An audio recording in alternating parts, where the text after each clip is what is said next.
Bom dia! No nosso vídeo de hoje, nós vamos aprender sobre 3 pontos bem importantes da história do nosso estado. O primeiro deles é sobre a presença negra em Santa Catarina. Depois nós vamos estudar sobre o caminho dos tropeiros e, por último, sobre as armações baleeiras. Nós vimos então que Santa Catarina começou com a colonização portuguesa, Antes disso viviam aqui os índios. Lá mais ou menos pelo ano de 1650 surgiram as 3 primeiras vilas, que a gente viu: São Francisco do Sul, Desterro, que é Florianópolis, e Laguna. Desde essa época da colonização, os bandeirantes que vieram para cá, eles já trouxeram negros escravizados. Então, os negros, naquela época, eles chegavam a representar 20% da população. Ou seja, de cada 100 pessoas que viviam em Santa Catarina, 100 eram negros. Alguns eram escravos, outros eram livres, já tinham conseguido a sua carta de alforria, já tinham conseguido a liberdade. E o que esses negros faziam aqui? Eles trabalhavam, tanto lá na caça da baleia, e trabalhavam também nas fazendas. A gente vai ver como é que surgiu essas fazendas ali no caminho dos tropeiros, tá?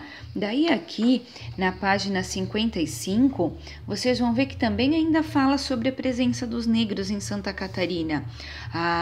Aqui a gente vai ver o significado da palavra quilombo, que no Brasil, quilombo significa as comunidades construídas por escravos que fugiam em busca de liberdade. Então, Santa Catarina tem hoje 200 comunidades quilombolas. A mais próxima aqui de nós é essa aqui, o Sertão de Valongo, que fica ali na divisa de Porto Belo com Tijucas. Ali vive mais ou menos 100 pessoas. Vocês vão ver aqui que no livro de história, quando a palavrinha está assim pintadinha de verde, vocês vão achar lá no final do livro o glossário que ele explica o que significa essa palavra, porque se é para eu explicar tudo aqui, o vídeo vai ficar muito longo, fica difícil para alguns conseguirem baixar, Então, os negros, como a Pro falou, tiveram uma importância muito grande aqui no nosso estado, Nós adquirimos deles muitos hábitos, da cultura deles, tanto na comida, quanto na dança, no vocabulário. Vocês vão ler bem certinho essas páginas que a Pro colocou ali, para que vocês possam entender bem certinho, tá? Então, vamos lá. Aqui também tem uma carta interessante para vocês lerem, descrevendo como é que era aqui a nossa região. Daí vocês vão ler com calma, que tem uma foto, lá do Sertão do Valongo, como a Pro já tinha falado para vocês também dessa comunidade, Então, um outro assunto importante de hoje é o caminho dos tropeiros. Lá no século 17, lá em Minas Gerais, aqui em cima tá Minas Gerais, na região sudeste, eles descobriram um ouro. Então muita gente foi para lá, foi uma loucura. Muitas pessoas indo para lá procurando, ouro, procurando fortuna. Como foi tanta gente para lá, o que eles precisavam? Eles precisavam de comida, precisavam de carne. E aqui nessa região, até do Uruguai, do Rio Grande do Sul e de Santa Catarina, eles levavam comida para lá. Levavam principalmente a carne, o charque. Vocês vão ver aqui que também está pintadinho de verde. Aqui na nossa região a gente chama de carne seca, Eles levavam o charque pronto ou levavam o gado, Por isso, o caminho dos tropeiros, porque eles seguiam com mulas, cavalos, bois, vacas. Eles faziam esse caminho a princípio aqui de Laguna até São Vicente. São Vicente é uma cidadezinha aqui próxima a São Paulo. Eles faziam pelo mar, mas eram viagens muito perigosas. E eles começaram então a fazer essa viagem por terra. Eles tinham 2 rotas. Essa rota aqui, que eles chamavam de Atalho das Tijucas, tá aqui de verde, e a Estrada dos Conventos, que saía aqui da capital, de Porto Alegre. Em Araranguá, inclusive, tem uma região ali que se chama Morro dos Conventos, na praia. E eles seguiam para São Paulo, para depois ir para Minas Gerais. Só que eles não iam direto, Essa viagem, por exemplo, daqui do Uruguai até chegar em Minas, levava 13 meses, mais de um ano. Então eles iam parando no caminho e eles paravam sempre no mesmo lugar, porque daí já estava organizado, já tinham, né, os barracões para eles ficarem, os ranchos, né? Então eles paravam em Vacaria. Em Santa Catarina, a primeira parada que surgiu foi Lages.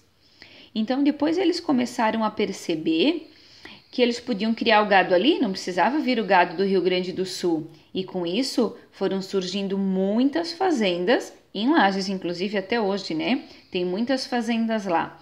E daí eles iam parando, a Curitibanos, Mafra, até chegar em São Paulo e depois para Minas Gerais. Mais tarde eles abriram uma estrada que ligava Florianópolis a Lages. Hoje a gente tem a BR-282. Antes passava pelo interior. Vocês vão ver que na atividade a Pro colocou uma imagem de um monumento que tem em homenagem aos tropeiros, que fica lá na cidade de Rancho Queimado. Inclusive a cidade tem esse nome porque era o rancho que os tropeiros ficavam e pegou fogo, né? Então é uma estrada bem bonita. Hoje ela é bem turística até, tá? Lá acontece a Festa do Morango, lá tem a Casa de Campo do Governador Hercílio Luz, que é um museu bem bonito.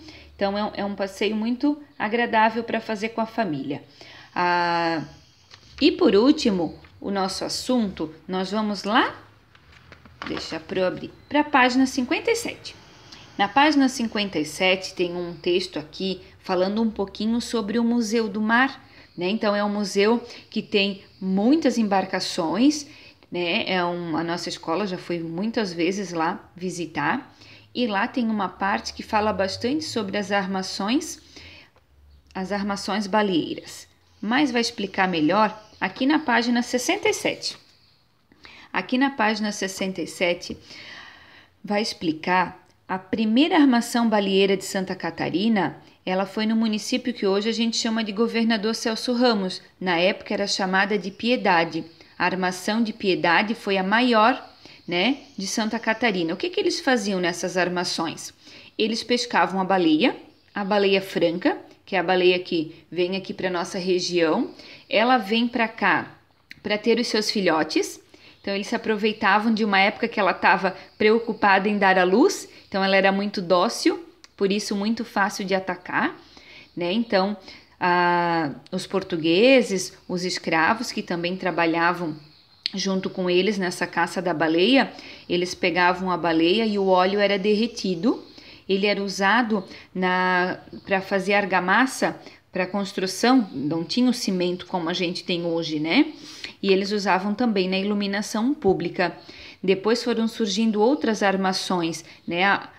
Em Desterro, lá na capital, Itapocorói, que hoje é o município de Penha, lá na praia, lá onde a Pro fica, né? Inclusive a praia da Pro, lá o nome é Armação, porque lá tinha a armação onde era derretido o óleo da baleia, e hoje as baleias não chegam mais até lá, elas continuam vindo para o nosso estado.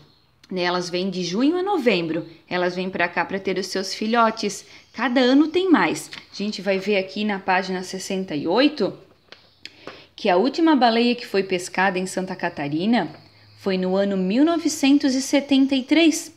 E só foi proibido a caça em 87. Então eles esperaram a baleia acabar, porque eles caçaram todas, né? Para depois proibir a caça. E hoje ela permanece proibida.